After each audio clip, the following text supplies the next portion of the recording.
விஜய் வந்து சாரதாவை மீட் பண்ணுறாரு. சாரதா வந்து இந்த மாதிரி காவேரி சொன்ன விஷயத்த சொல்கிறாங்க. அதை கேட்டு விஜய் செமையா டென்ஷன் ஆயிடுறாரு. "என்னத்த இப்படி பண்ணிட்டுருக்கா? இவள நான் மீட் பண்ணேன்னு சொல்லியிருக்கேன் சாயந்தரம். என்ன மாப்பிள சொல்கிறீங்க? எதுக்காக திடீர்னு காவேரி மீட் பண்ணுறீங்க?" அப்படின்னோன்னே, "இல்ல அத்த, இதுக்கு ஒரு முடிவு பண்ணணும். இப்படியே விட்டா காவேரி சரிப்பட மாட்டா. காவேரி கிட்ட எல்லா உண்மையும் நான் சொல்ல போறேன்." "என்ன மாப்பிள சொல்கிறீங்க? அப்போ எல்லா விஷயத்தையும் சொல்ல போறீங்களா?" "அது இல்ல அத்த. இது வேற அத்த. என் மனசுல இருக்கிறத சொல்லலான்னு இருக்கேன்." அப்படின்னோன்னே அதிர்ச்சி அடைகிறாங்க. "இப்போ என்ன மாப்பிள பண்ண? நான் பார்த்துக்கிறேன் அத்த. நீங்க கவலைப்படாதீங்க.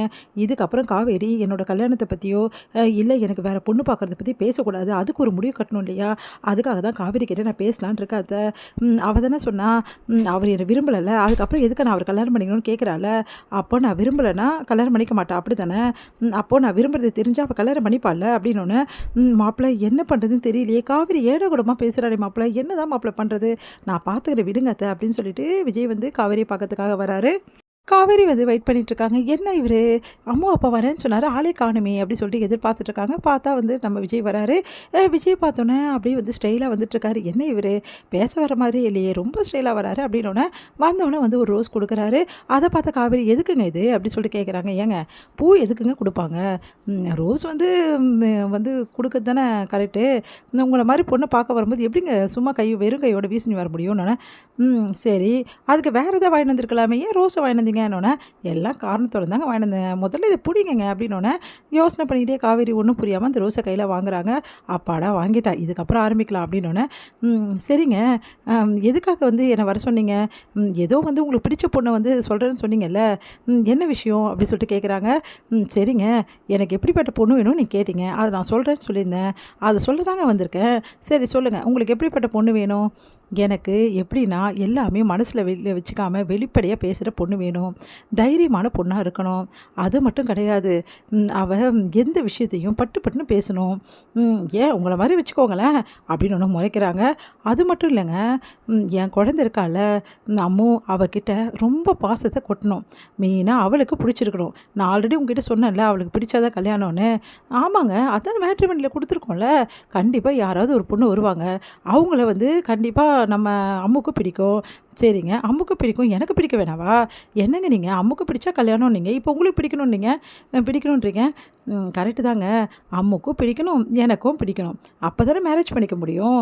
நீங்கள் பாருங்கள், அம்முக்கும் எனக்கும் பிடிச்ச ஒரே பொண்ணு நீங்கள் தான் அப்படின்னோன்னே அப்படியே அதிர்ச்சி அடைகிறாங்க காவேரி. என்னங்க நீங்கள் என்ன பேசுகிறீங்க நீங்கள் அப்படின்னோன்னே, ஏங்க என் மனசில் உள்ளதாங்க பேசுகிறேன் நான். இங்கே பாருங்கள், நான் ஒளிச்சு மறைச்சலாம் நான் என்னால் பேச முடியாதுங்க, வெளிப்படையாகவே சொல்கிறேங்க, என் மனசு ஃபுல்லாக நீங்கள் தான் இருக்கீங்க மிஸ் காவேரி அப்படி சொன்னோன்னே அப்படியே அதிர்ச்சி அடைகிறாங்க காவேரி. என்னங்க நீங்கள் இப்படி வளர்றீங்க, ஒரு குழந்தையோட அப்பா மாதிரி பேசுங்க அப்படின்னோன்னே, ஏங்க நான் ஒரு குழந்தையோட அப்பாவாக இருந்தால் எனக்கு காதல் வரக்கூடாதாங்க, என் மனசில் லவ் வரக்கூடாதா அப்படின்னோன்னே, நீங்கள் உங்கள் ஒய்ஃபை கரெக்டு தாங்க, என் ஒய்ஃபை நான் உயிருக்குயிராக நேசிச்சு தான் அவளை விரும்பினேன் தான், அவள் தான் என் வாழ்க்கைன்னு தான் வாழ்ந்துட்டு இருந்தேன் இவ்வளோ நாளாக. அது நீங்கள் பார்க்குற வரைக்கும் உங்களை பார்த்தோன்னே என் மனசு மாறிடுச்சுங்க. ஏன் தெரியுமா, என் குழந்தை மேலே நீங்கள் காட்டின அன்பு அக்கறை தாங்க காரணம். அதனால் கல்யாணம் பண்ணால் உங்களை தான் கல்யாணம் பண்ணணும் நான் முடிவே பண்ணிட்டேங்க அப்படின்னோடனே அப்படியே அதிர்ச்சியாக காவேரி பார்த்துட்டீங்க. பாருங்கள், எனக்கு இதில் துளி கூட விருப்பம் இல்லை. நீங்கள் ஒய்ஃபை விரும்பும்போது நான் எப்படிங்க உங்களை கல்யாணம் பண்ணிக்க முடியும்? நான் அதான் சொன்னேனேங்க, முதல்ல என் ஒய்ஃபை விரும்பினேன், ஆனால் இப்போ உங்களை தானே நான் விரும்புகிறேன், நீங்கள் தானே என் மனசு ஃபுல்லாக இருக்கீங்க, அப்புறம் நான் எப்படிங்க நீங்கள் வந்து மேட்ரிமோனியில் காட்டுற பொண்ணுலாம் கல்யாணம் பண்ணிக்க முடியும்? நீங்களே சொல்லுங்கள், நியாயமாக பேசுங்கங்க அப்படின்றாங்க.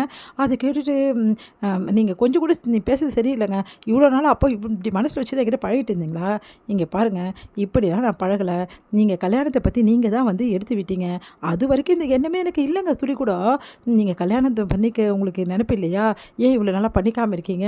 பண்ணிக்கினா என்ன தப்பு அப்படின்னு சொல்லிட்டு கேட்டிங்களா இல்லையா? அந்த நிமிஷம் தாங்க நான் யோசனை பண்ணேன், உங்களை கல்யாணம் பண்ணால் உங்களை தான் கல்யாணம் பண்ணணுன்னு.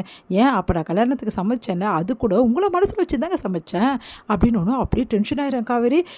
இங்கே பாருங்கள் விஜய் சார், நீங்கள் பண்ணுறதெல்லாம் கொஞ்சம் கூட சரியில்லை, அம்மா அப்பான்ற காரணத்துக்காக தான் நான் பேசிகிட்டு இருக்கேன், ஆனால் நீங்கள் பேசுறது சரியில்லை அப்படின்னு. இதில் என்னங்க தப்பு இருக்குது? இப்போ கூட சொல்கிறேங்க, உங்களை நான் விரும்புகிறேன், உங்களை தான் கல்யாணம் பண்ணிக்கணும்னு நினைக்கிறேன், கல்யாணம் ஆசை உங்களை பார்த்தா எனக்கு வந்துச்சு, சரி ஓகே, உங்களுக்கு விருப்பம் இல்லையா, விருப்பம் என்ன சொல்லிட்டு போயிடுங்க, அவ்வளோதான். ஆனால் எனக்கு எக்காரணம் கூட பொண்ணெல்லாம் நீங்கள் பார்க்கக்கூடாது, மேட்ரிமோனிக்கு நீங்கள் போகக்கூடாது, சரியா அப்படின்னு ஒன்று அதிர்ச்சியாக பார்த்துட்டே இருக்காங்க. என்ன சொல்கிறது?